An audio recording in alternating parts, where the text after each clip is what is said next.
Hay Festival Querétaro 2020, del 2 al 7 de septiembre.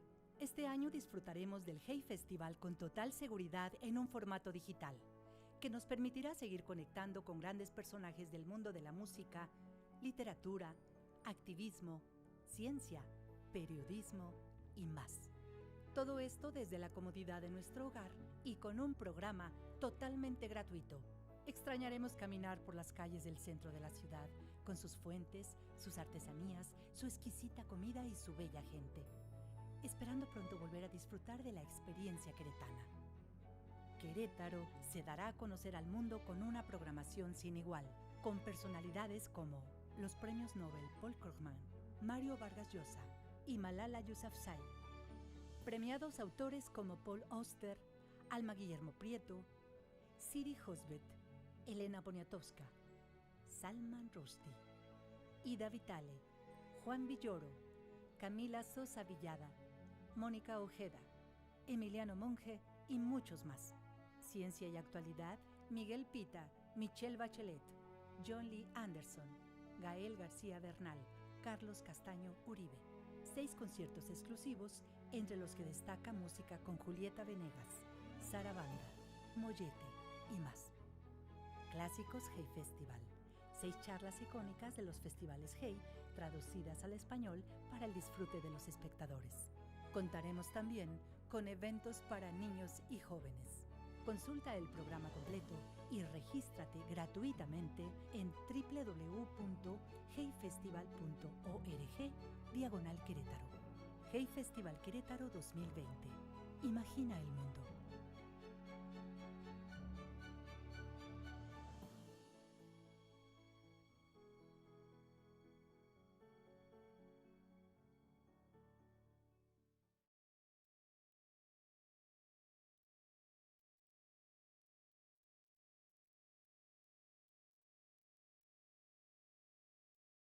Mi nombre es Cristina Fuentes, directora internacional. Bienvenidos todos, welcome. Muchas gracias por acompañarnos en esta noche del segundo día del Hay Festival Digital Querétaro. Quería agradecer a nuestro socio principal, la Municipalidad de Querétaro, y en este evento en particular a Sura, quien es nuestro aliado regional en América Latina, en nuestros festivales en Colombia, México y Perú. Gracias por compartir nuestra visión.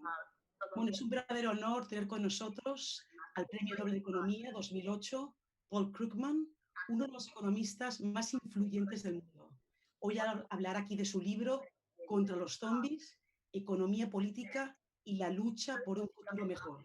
Es una recopilación de 90 artículos y en ellos aborda temas como la seguridad social, la austeridad, la desigualdad, cambio climático y sobre todo el daño causado por Donald Trump. Así que resumen todo lo que deberemos saber. Estará en conversación con el renombrado periodista mexicano Javier Solórzano. Así que sin más, os dejo en la mejor compañía. Paul Krugman y Javier Solórzano, disfruten. Gracias. Muchas gracias, Cristina. Es un gusto. Soy Javier Solórzano, periodista mexicano. Trabajo en radio y televisión.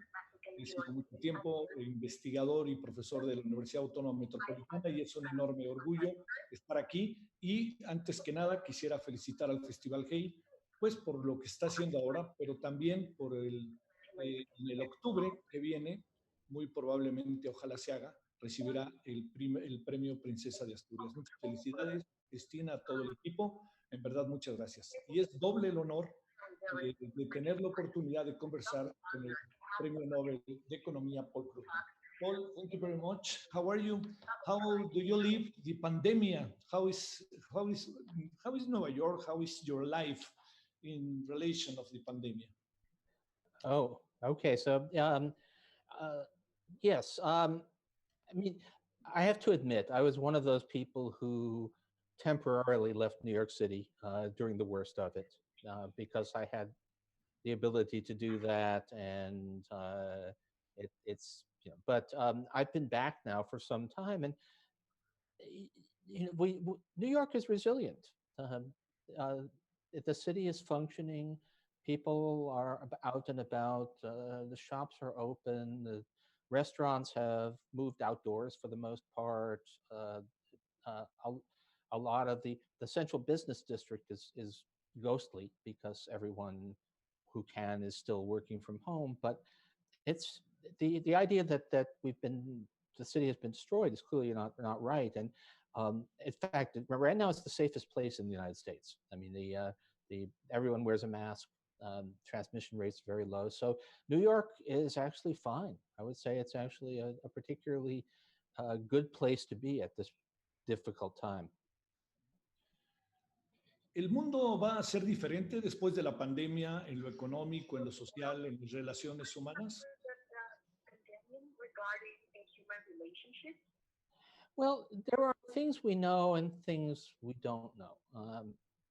Uh, a lot of things will end up being the same because there are reasons why we do uh, many things. And I think when people imagine civilization is not going to collapse, that's pretty obvious. There's been a lot of resilience.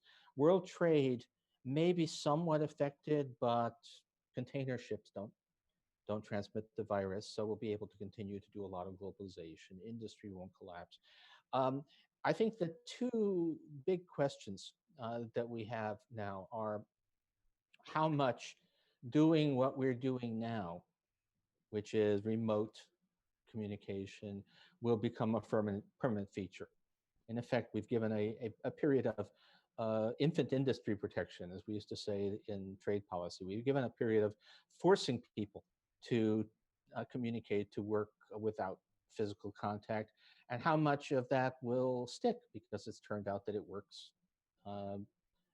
for some things better than people realized, and we've figured out how to do it. The other thing, which I think is terribly important, and we maybe I don't know where we want to come up with this, is that there that the international system as we knew it depended critically upon the special role of the United States and the abysmal handling of the pandemic by the United States will, I think, inflict permanent damage on the U.S. role and therefore on the global system as a whole. Una pregunta última antes de entrar directamente a los zombies. La economía del mundo parece en algunos países, América Latina en particular, África, siempre es castigada, profundamente deteriorada. ¿Habrá recuperación o qué encuentras que pueda pasar con los países I'm sorry. que se encuentran en una situación más desprotegida? Okay. Okay. For those of you who are puzzled, by the way, this is the simultaneous translation, which we're trying to avoid overlaying. It's always the case. Developing countries have much less margin for error. A wealthy country, the United States can get away with doing a lot of things wrong. Germany can get away with doing a lot of things wrong. Bangladesh cannot.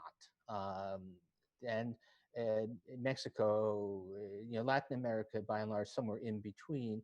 And so there may be a lot of long-term damage from this just because you have countries that were close to the edge and there'll be scarring of their economies and scarring of their societies.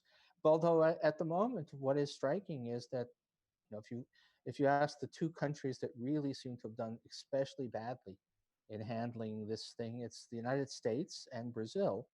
And Brazil, maybe not so much of a surprise, although Brazil should have had more resilience than a lot of countries. It's a middle-income country. And the United States, of course, we should have had. So leadership matters enormously. And so what we're seeing is that, well, Vietnam is doing a great job.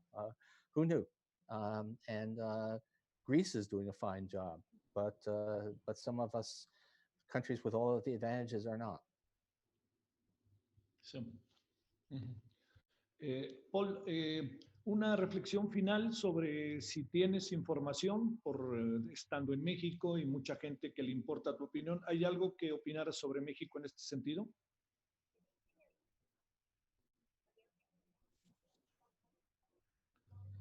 I have been doing relatively little, I have to say. I should have done more homework on Mexico, particularly in advance of this event, and have not. I think it has been interesting that that uh, how do I want to put this? Um, we have a number of countries that have what are called populist leaders, uh, and some of them are real populists, and some of them are fake. So Donald Trump is a fake populist. Bolsonaro is a fake populist. They don't really have any of the. All they are is they don't like expertise or anything. But AMLO appeared to be a real populist, but the kind of uniform story is that populist leaders have really been in denial about the pandemic everywhere, and it turns out that both the fake populists and the real populists have been pandemic deniers. So that's my main observation. I was not expecting. I mean, if I'd done more homework, but what I'm hearing from Mexico is not good. Bueno, Paul, si me permites, voy a presentar tu libro para que la gente lo conozca. Esta es la versión en español del libro de Paul Krugman, que ya está circulando en México. Como decía Cristina al inicio, son una serie de un número enorme de artículos, en verdad, muy interesantes sobre nuestros tiempos. Paul, who are the zombies? Okay, so the zombies aren't people. Maybe there are some people who are zombies, but it's zombie ideas. So it's a term that I stole from actually from Canadian. It's never mind the origins. But a zombie idea is an idea that should be dead because it's been proved false. We know that it's not real, that it's not right, but refuses to go away. It just keeps on shambling along, eating people's brains. And it turns out, what I've learned in my 20 years as a journalist is that unfortunately a very, very large part of our political discourse is not about real ideas in contention, but is about zombie ideas, things that we know are just not true. That cutting taxes on the rich is miraculous, or that the budget deficits are the worst thing in ever, or there's a whole list of them, and they all are things that obviously they persist because people have an interest in keeping them alive, but it's very important not to make the mistake of thinking that you're having a serious discussion when in fact you're arguing with a zombie.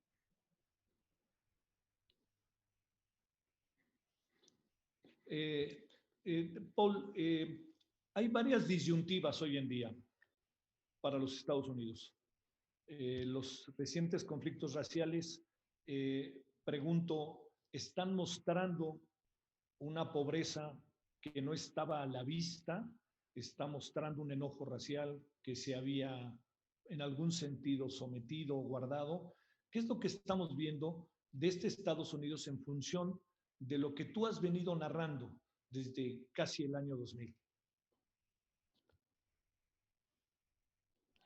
Okay, nothing about the United States makes sense unless you talk about race.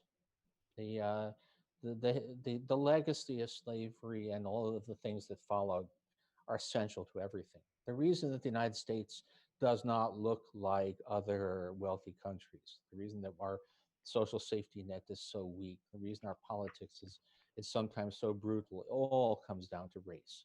So, and it was always there. Now, exactly why we seem to go through a period. I'm trying to say we've become a much less racist country than we were.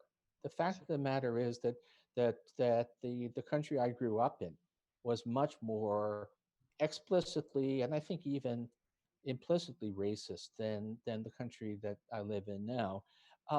But we reached, I think, a kind of a point where the last gasp of white supremacy struck out and managed to win an election, and so we're now at a point where everything that was sort of gradually going away because people were too embarrassed is having a resurgence, and we will see whether this is just a final spasm of America's race problem or something, or the end of America as we know it. We'll find out. Ujú. Ah,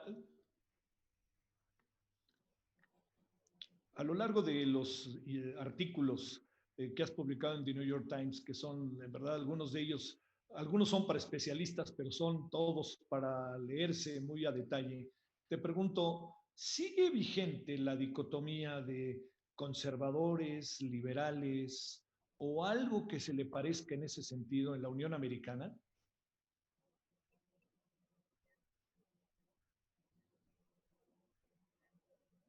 I'm sorry, is there what was the question? Is there? Yeah, bueno, sí, sigue siendo vigente la división entre conservadores y liberales en los Estados Unidos? Yeah. I mean, I mean, obviously there's a difference, and there's some things that you can't, that are just questions of values. The question of whether you are a center left or a center right person hinges in large part on just how much it bothers you, how much inequality bothers you versus some principles of limited government, and that's you can't really obviously I have preferences, but um, but what's really critical, if you want to understand anything about U.S. politics, is that and U.S. intellectual life, is that the sides are not symmetric. That there is not if you are going to ask, is there a conservative publication that is the counterpart of the New York Times? Are there conservative um, economists who play a role on the right, somewhat similar to that? I mean, obviously myself, but other people writing. There is not, because the modern U.S. right is a fundamentally non-empirical, anti-intellectual, if you might say. It's basically, it's been taken over by the zombies, and so that there are first-rate economists with whom I have big differences in political values. Those economists have zero influence in the political process. No one in the Republican Party is interested in talking to good conservative economists. They only want to talk to the hacks who will repeat the zombie ideas. And so there's a fundamental asymmetry here. And you just if you try to, a lot of time and space is wasted trying to pretend that people are talking sense when in fact they're not. Uh-huh. No es casual que el libro empiece en una referencia a la seguridad social.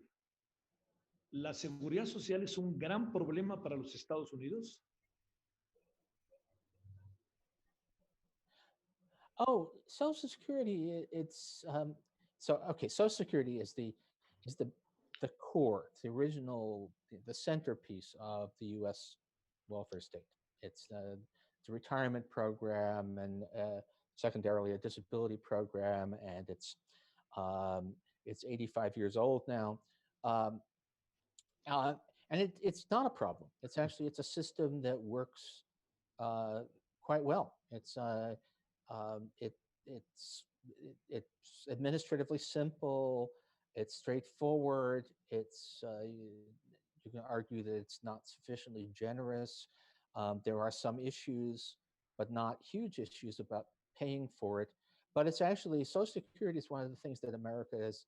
America. I'm sorry, I'm talking another part of America. But it's one of the things that the United States does well. When I teach my classes, I talk about how the fact countries don't necessarily do well or badly on everything. The U.S. actually does retirement policy pretty well. Our health policy is a disaster, but our retirement policy is pretty good. But it's under constant attack, and it's under constant attack precisely because it works, because it's an example of a successful public program. That's why some people are always looking for ways to undermine it. And in 2005, there was a really serious push to privatize the Social Security system, which was kind of where I came in on all of this stuff, because I was obviously a defender of it, but also got to look at what was the quality of the argumentation, and we were not having a rational discussion. Sí. And so Social Security is very important. It's also, by the way, it's the first major policy issue on which my side actually won, which is, so I have sentimental feelings about Social Security because for once we actually won the battle. Sí.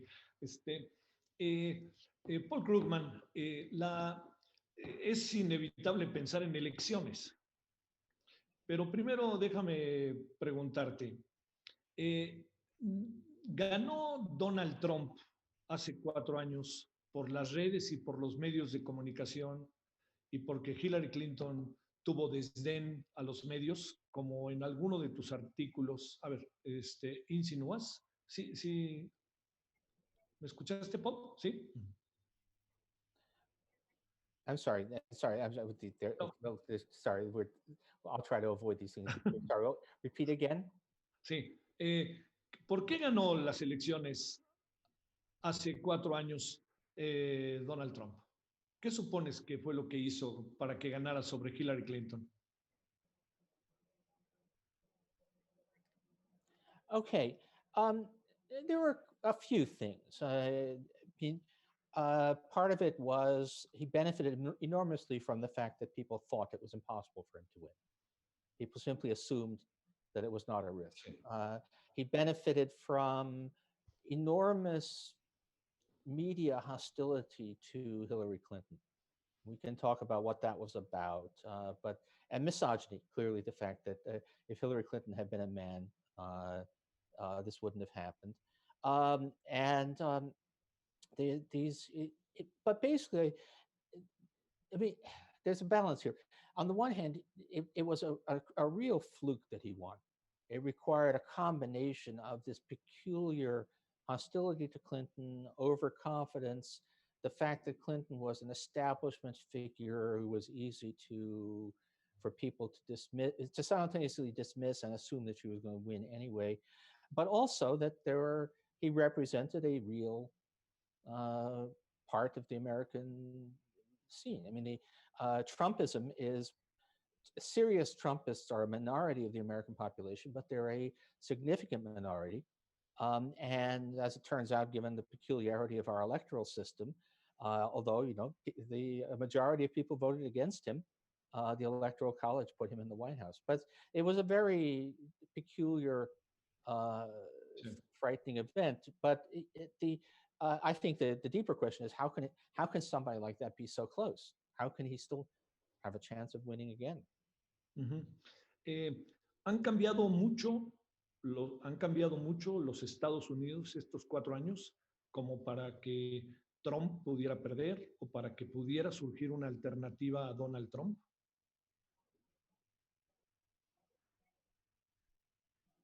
Well, he could. I mean, right now, if the election were held today, he would lose. He's well behind in the polls, even with the electoral college craziness. He still doesn't have enough support, uh, and the country has changed in part because it has seen him. I mean, the suburban college-educated white women voted for Trump in 2016. They're not going to vote for Trump this time around. Some people have seen him and are horrified. So the country has changed in ways that make it much harder for him to win. But still, I think if it's the it does not take just a few lucky breaks, some serious voter suppression, some polling errors, he could still win. But he's certainly in a much worse position now than he was at this point in 2016. So it's a much more difficult haul. It's hard, and God help us if he does win. But at the moment, it it does not look as if. I mean, at the moment, he's probably headed for defeat. But but I'm trying to not to. Nobody could feel confident after what happened last time. Well, what is your opinion about the new NAFTA? The new in Mexico in Spanish we say Temec. What is your opinion about that? Okay, there's a very economist joke about some people. We say that their work is just some. It was actually, but it was the work of some previous economists. Just Tobin with some original errors. So the new NAFTA is basically the old NAFTA with a few original errors. It just threw some sand into the gears. There's really functionally there are only a few things that will differ. There's some content requirements and so on, but mostly this was a case of making a lot of noise and then trying to stick Trump's name on something that already existed. Sí. ¿Tiene futuro el NAFTA? The NAFTA has a future? I think so. I mean, one of the interesting things, a prediction I think that turns out that I made, which turns out to be right, was I did not think that for all of the trash talking that Trump did about NAFTA, that it was in serious danger, and it turns out it was not. What we got was basically a renamed, very slightly changed NAFTA, and the reason is that the U.S. and the Mexican economies are too closely integrated now. There's just too much corporate investment has been made based upon more or less frictionless flow of goods across the border. Too many production processes involve components being shipped back and forth, and you would basically have trillions of dollars of investment would be suddenly stranded if you actually dismantled NAFTA. And corporate, it's not.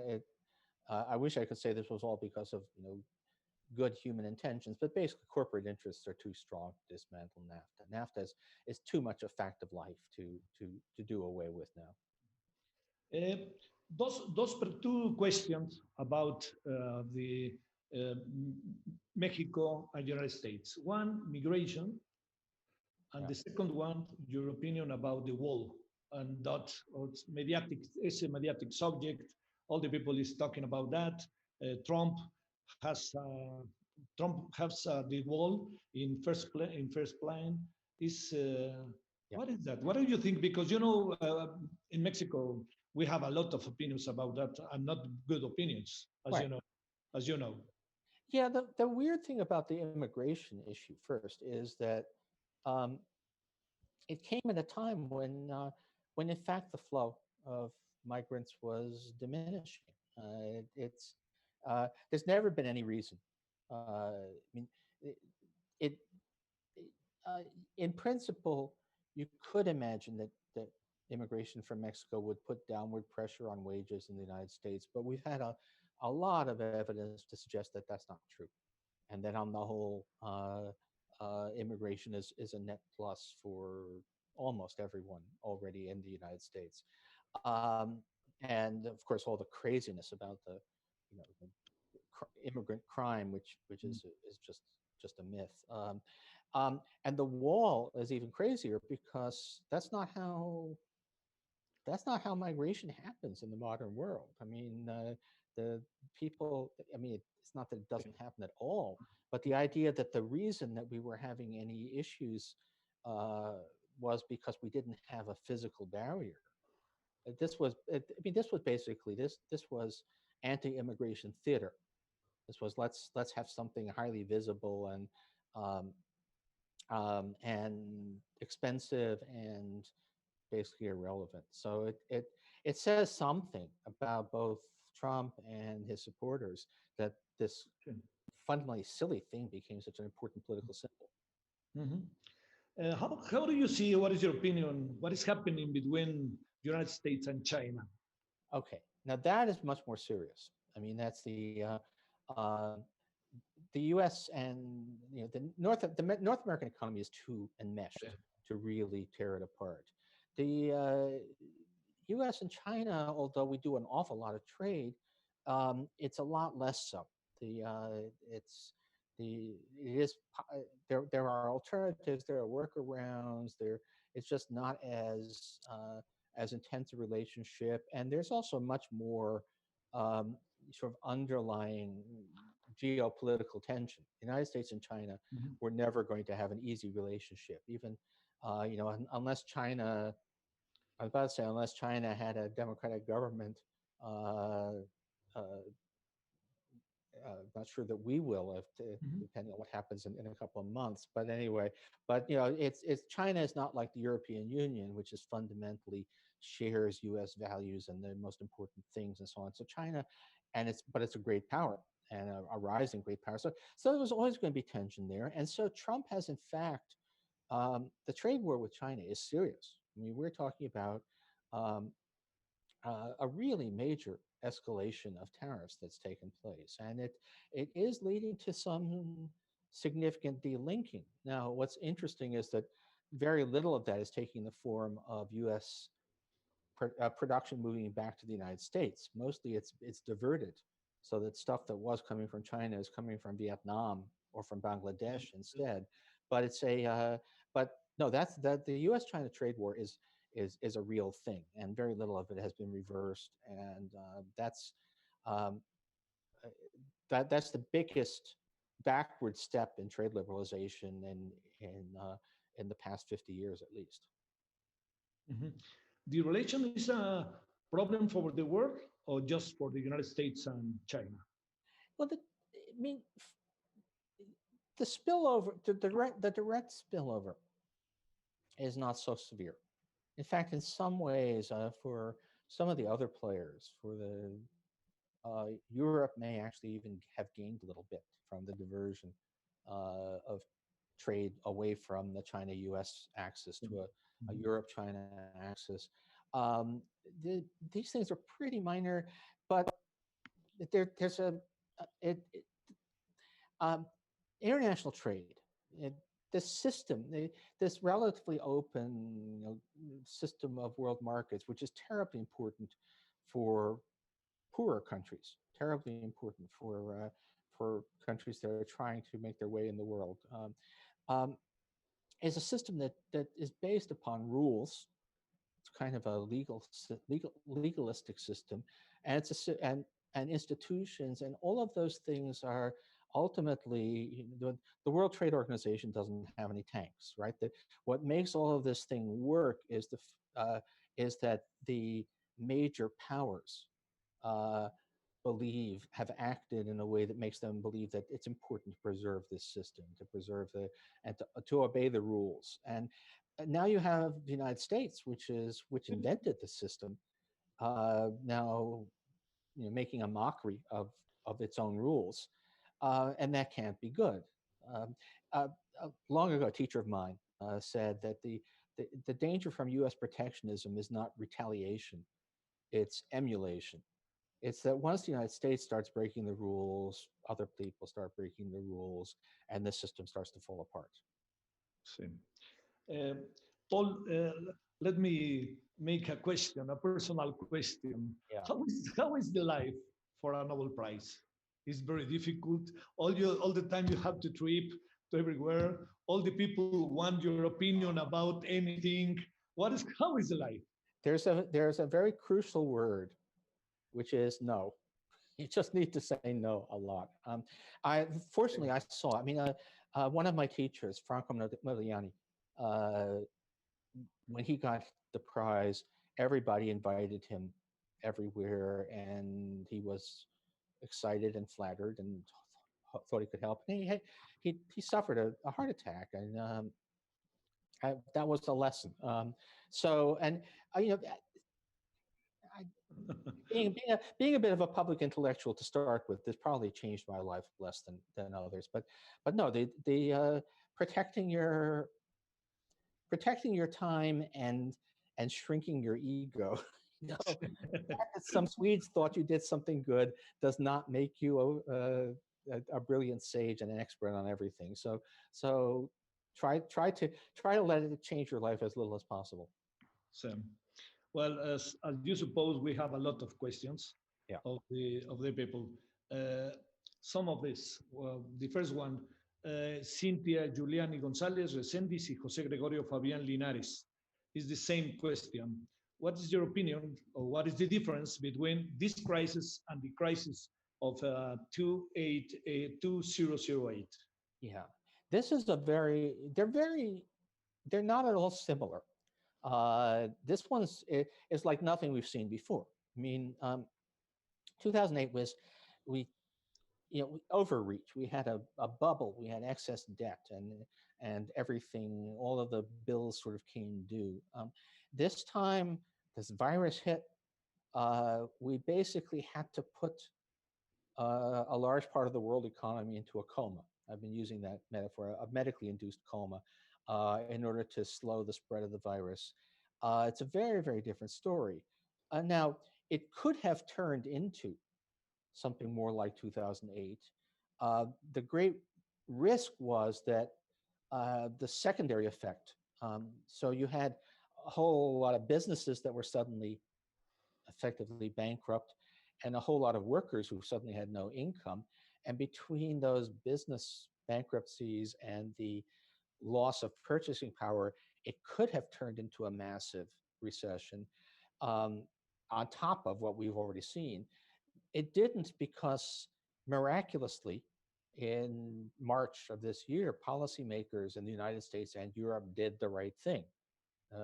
Central banks threw money into the financial sector and stabilized the markets.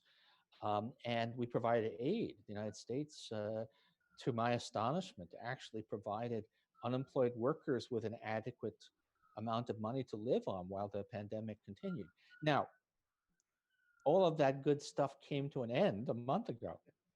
So now all of a sudden we're now faced with the possibility that we will in fact have a 2008 style crisis. But at least so far, the crisis has been something completely different. It was, I mean, uh, it, this really did not fit our normal typology. This really was different. Yeah, one of the articles in your book is about the economist, because the economist was wrong. How is that possible? Juan Carlos Martinez Arauz, your opinion about that? Do you remember? Yeah, no.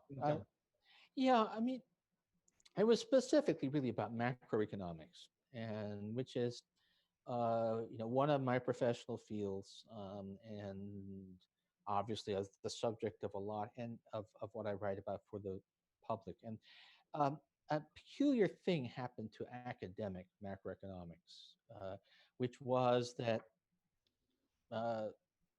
almost 50 years ago, when I was in graduate school in the mid 1970s, there were some very beautiful, very seductive ideas about how recessions could be actually explained by rational behavior, and the and that we should get away from just saying, well, prices are sticky because that just seems to be what people do. But basically, this extremely beautiful view of how markets and economies should work, which was lovely. It was exciting, and it was also, it turns out to have been completely wrong.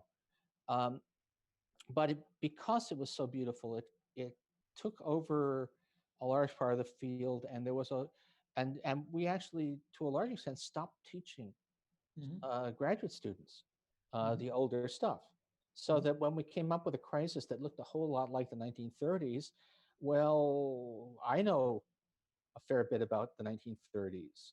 Ben Bernanke knew a fair bit about the 1930s. Mervyn King in England knew about the 1930s, but a lot of economists in their 40s had never heard of such a thing, and uh, they were basically reinventing old fallacies and thinking it was wisdom. So this was a real case of intellectual retrogression that took place within the economics profession. It's not it's a disturbing story if you want to think of economics as a progressive science. Mr. Krugman, we have a lot of questions. I suppose some questions I'm gonna send you. One of that, what is your opinion about a world without money effective in bills? What is your opinion about those? I mean, a cashless society. Cash So society, sorry. yeah, no, that's fine. That's fine. That's I mean, um, it makes a lot of sense. I mean, there is something archaic about carrying around wads of paper with pictures of dead politicians on them. Uh, but uh, and the problem we have, okay, the the problem that we have in the United States and in some other countries is that although we have all these lovely electronic means of payment now, and you know and there's really no reason I should be walking around with a fat wallet when I can just wave this thing at things. Um, but uh, not everybody has that. So we're in an unequal society. A lot of people are still dependent on cash. Um, and so that's actually there was actually an issue in New York. Some stores have stopped accepting cash, and then that there's been some moves by the legislators to force them to keep accepting cash because for what about people who don't have mobile means of payment? Um, on the other hand, you know, the great bulk, you know, there's a tremendous amount of U.S. currency out there, um, and but most of it, in fact, it's huge. It's largely $100 bills. Mm-hmm. And nobody uses $100 bills for anything legitimate, right? So the fact of the matter is that cash is at this point, for the most part, a tool of criminal activity. So yeah, I mean, eventually we probably do want to do a cashless society, but America's not ready. Sweden is actually talking about going there. They're pretty close to that point. Voy a hacerte, I'm gonna tell you these questions in Spanish. Se juntan, ¿no? Es que hablaba usted en su libro, hablaba su libro, del mito de la austeridad. Y esta pregunta la relacionan con la austeridad que se ha impuesto de manera muy difícil, muy draconiana en México. ¿Cuál es su opinión, señor Krugman? Okay. It's okay? I did not get a translation there. Uh, Hello? El tema de la austeridad. Así podemos dejarlo. I didn't get it. Oh, sorry. The question was about austerity? Yeah, austerity, el papel que juega la austeridad, del cual usted fue crítico. ¿Es okay? Oh, okay. Well, I think I get the drift. Let me try it anyway. The Okay. yeah, I mean,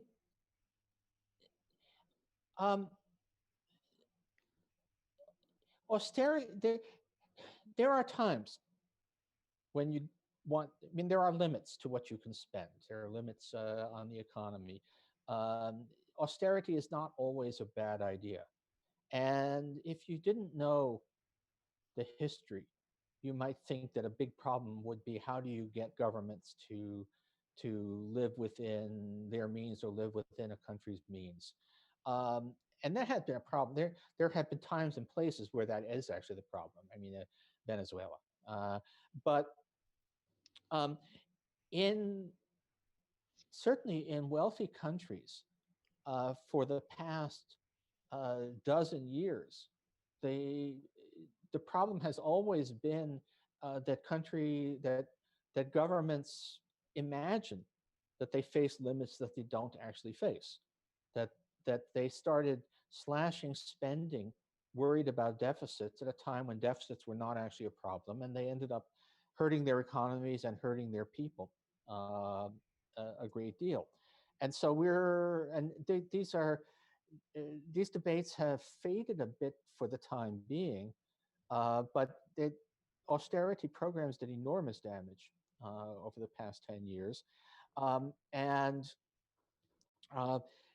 they're not necessary. If you're a country like the United States or almost any country in Western Europe or Japan, you can borrow very cheaply.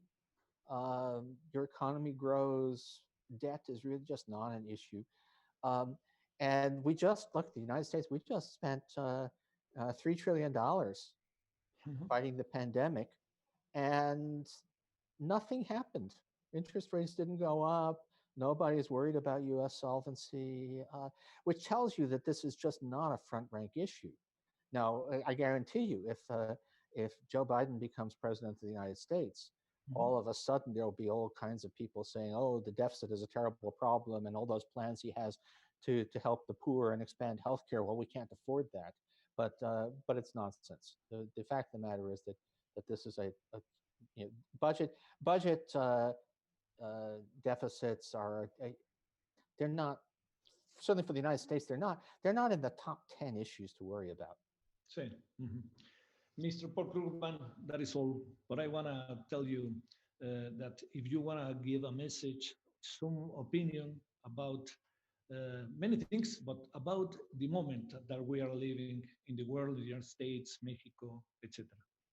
Oh, I think the message for our time is that we used to think that there was kind of a trade-off, or that there were separate issues, that there was democracy and that there was social justice. And I think what we've now learned is that's all one issue. And we're in enormous danger of losing our grip on all of that.